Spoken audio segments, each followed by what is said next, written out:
have over almost 10. It's amazing. Eight walks in like 7 1/3 innings. When he pitches on at least 1 day's of rest, his ERA is below 1. I mean, that's pretty amazing. That's an amazing swing. And after the game, we asked Gabe Kapler about it. Say, hey, are you aware? When Strandy does a pitch on rest, he really struggles.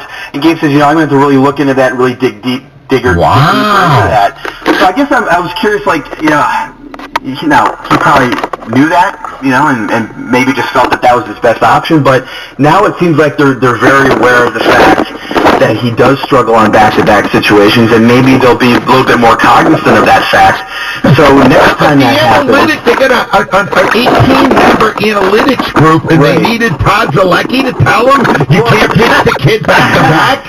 So what I think is that they were aware of it, certainly beforehand, but they didn't consider it, I guess, maybe enough of a trend. But now I think that it's happened, and it's getting late in the season. Sir Anthony Dominguez has not been a relief pitcher until this year. I think maybe now they start looking for spots of, can we not pitch him in this game so he'll be available the next game because we know how much he struggles on back-to-back days. So going forward, I think that's something really interesting in terms of the Phillies' bullpen because, Angelo, I remember 2007 going down the stretch as they ran down the Mets. Brett Myers, Tom Gordon, J.C. Romero pitched almost every game. Those final 17 games, and that's not even an exaggeration. They pitched 4 days in a row, 3 days in a row, 4 days in a row, and there's going to be some situations where Sir Anthony Dominguez is going to need to pitch back-to-back games, perhaps that final week of the season when they're in Atlanta in a 4-game series to lock up an NL East title or an NL wild card. That's something we're going to watch. All right, now, I wonder what Arrieta's reaction was. He was unhittable that night. Was he mad they pulled him for a pinch hitter? I tell you what, he did not, if he was mad about it, he did not seem to be outwardly upset about it. And, certainly he has shared his opinion. That's why we thought he might have said that. He did it in San Francisco most notably. He did not seem to be too upset about it. I think he seemed to understand what was going on. Again, the pitch count at 110, the fact that they're going to need him for a bunch of starts down the stretch, and at that point, Sir Anthony Dominguez has been their best relief pitcher. Hey, Todd, listen, I got to get right to the big issue, because Al Morganti lost his mind a while ago and he has now made a demand of GM Matt Klentak. And I'll just tell you what he said. He said Scott Kingery's got to go back to the minors. Right, Al? He's got to go down. He can't play. He's not hitting. He's 0 for 20. He's the worst hitter in baseball. Yeah. You now have a lineup with 2 automatic outs. Right. And where's he going to play in the infield? You got a shortstop that can play now. Send him down for 3 weeks to try to get something straightened out. Take him off the manager's hands right now, and then bring him back again in 3 weeks. Hopefully he gets things together. But, man, that's painful to watch, Todd. Todd? Right off the air. I'm going to just tell you what happened there. Todd normally enjoys a question. Yeah.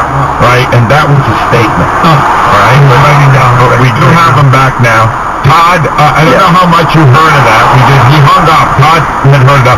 Todd, basically I want to know, how serious is this situation with Cabrera hitting the way he is and Kingery being awful, 0 for 20? Is Kingery going down? Down in the minor league? Yeah. I don't know. See, this is also interesting. Now, you could make a strong argument that Scott Kingery should go down to the minor leagues, at least for the next two weeks of the season. Yes. Until rosters expand. Yeah. Get him regular playing time, get him out of it. Now, if you send him down, you actually could deal with it because J.P. Crawford is short on third and second. Okay. So you can make a legitimate argument for that. Now, do I think it's going to happen? Probably not, because I just think they're going to keep him on a roster as a reserve player because he can play all 3 outfield positions.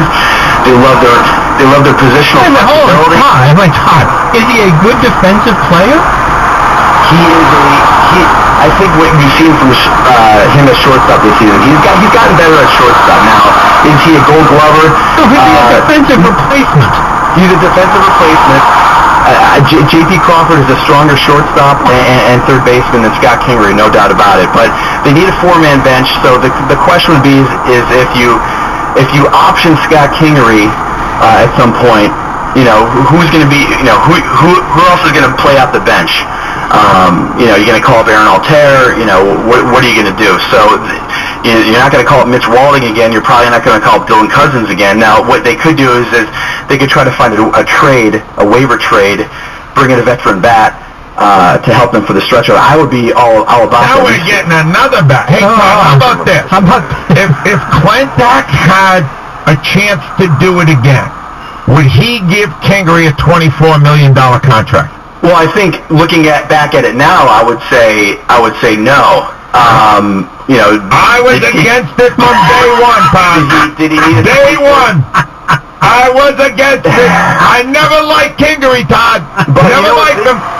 But what's interesting? J.P. Crawford has missed so much time this season. Who would have played shortstop? Would have been obtained earlier in the season. Well, that's possible. But what I think going forward is you're going to see Scott Kingery's playing time. J.P. Crawford's probably going to be activated before tomorrow's game in San Diego, and that's going to really push Scott Kingery's playing time down on the bench. If Scott Kingery cannot hit that Padres of pitching staff, he should go to Double-A.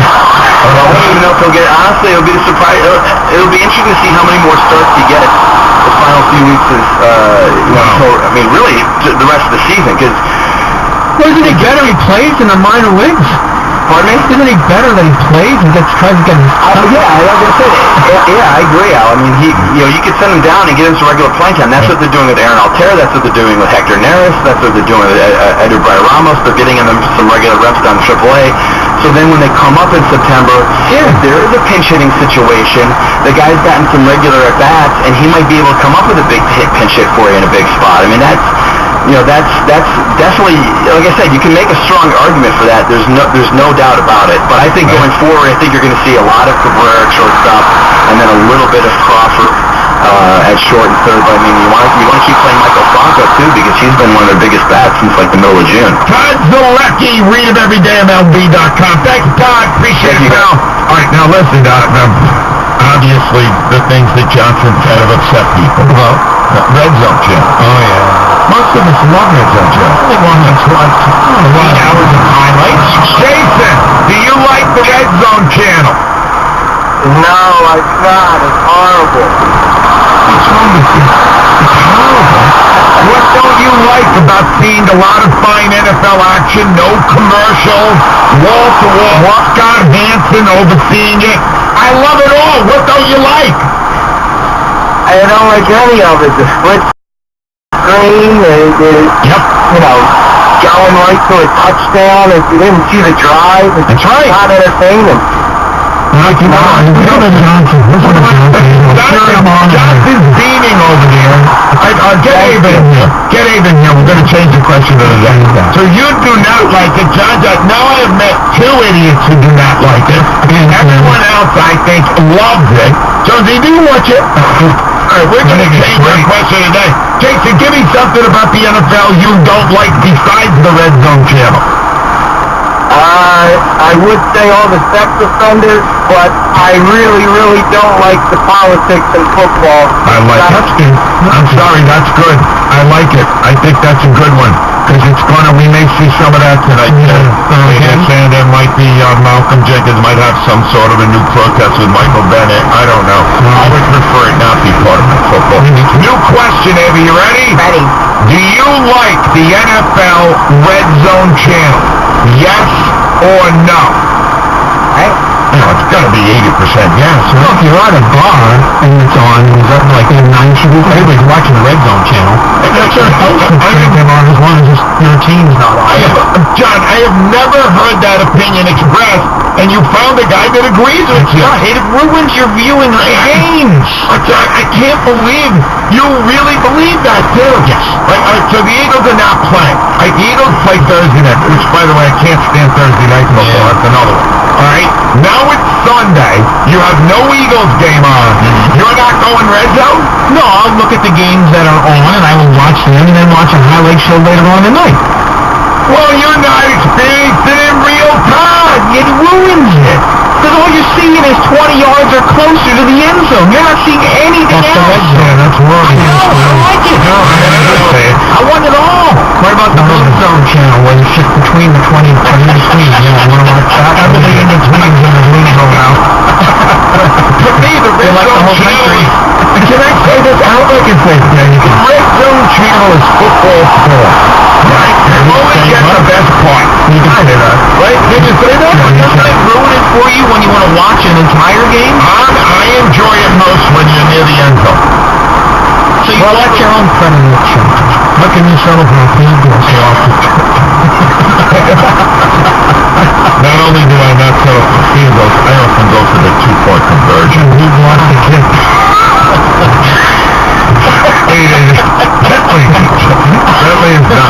Bentley is not involved in any aspect of it.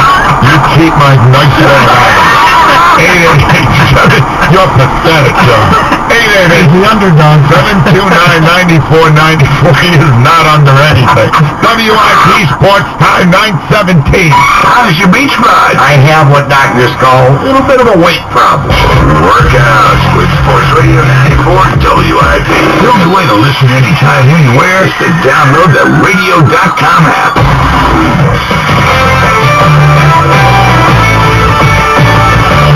This is Boomer Esiason with the CBS Sports Minute, and once again, it's time to lower the boom on Mark Emmert. The feckless NCAA president yesterday announced that his farcical but highly lucrative organization has adopted several other recommendations proposed by a special commission on college basketball, chaired by Condoleezza Rice. Among the changes, college and elite high school players can sign with approved agents, and undrafted players can now return to their schools. Hey, folks, none of these or the other cosmetic changes will solve the corruption that sparked an FBI investigation, nor do they address the larger underlying issue that the amateurism model is fundamentally unfair. Last night, Adrian Wojnarowski reported that both USA Basketball and the NBA were blindsided by Emmert's announcement. USA Basketball wants no part of identifying the elite high schoolers, while the NBA and Players Association don't plan to lower the draft age until 2022. So well done, Dr. Emmert. Tone deaf once again. I'm Boomer Esiason. Napa know-how. Right now, Napa Legend batteries come with a $15 rebate by mail. Their long-lasting durability stands up to extreme conditions. So even on scorching days, it'll pump its chest out and be all like, hey, summer heat, find another car battery to drain. Napa Legend batteries with $15 mail-in rebate. Quality parts, helpful people. That's Napa know-how. Napa know-how. At participating Napa Auto Parts stores. Offer expires 8/31/18. Hey, grilling fans, listen up. The sun is shining, the temps rising. It's perfect weather for grilling. But if there's one thing we know about summer, it's that this kind of weather doesn't last for long. So soak up those last few weeks of summer, grab your grill, and ignite those Kingsford coals. Throw on all your favorites for the ultimate barbecue, burgers, hot dogs, steaks, and more. Because once the fire starts burning, the good times are sure to start rolling. Kingsford, start something. Oh my gosh, I can't believe I'm here for the Xfinity best deal of the year. Get a great rate on internet, TV, and more. For 2 years, my jaw's all on the floor. Plus, even more speed, that's raising the bar. Better yet, you get a free year of DVR. Yeah. And Xfinity Mobile is the way to go. A new wireless network that saves you dough. Ask about the $300 you get when you include mobile with your internet. What? It's the best deal. It doesn't happen often. Don't miss it. Simple, easy, awesome. Another one.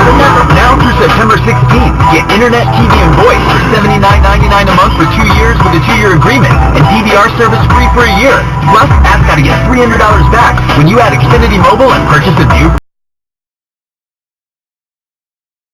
phone. Don't miss our best deal of the year. Go to Xfinity.com, call 1-800-XFINITY, or visit an Xfinity store today. Restrictions apply. New standard triple play customers only. Equipment, taxes, and fees, including BTV and RSN fees extra, and subject to change. After agreement term and DVR promo, regular rates apply. It all comes down to that one moment. Dustin Johnson, the winner of the BMW Championship. Your favorite players, the top 70 in the world, will compete in the BMW Championship as the PGA Tour playoffs come to a Waterlake Golf Club, September 2018. Don't lose your shots. Zach Johnson, your BMW champ. Exclusive ticket packages are now available. Visit BMWChampionship.com today Everyone wants their car to stop on a dime. I'm Tom Dallas, Regional Vice President for Pep Boys, and it makes sense to choose us for your new brakes. We use top-stopping Wagner premium parts. We'll save you that dime you want to stop on, plus another $999, and that makes a whole lot of sense. The Pep Boys Pros will save you a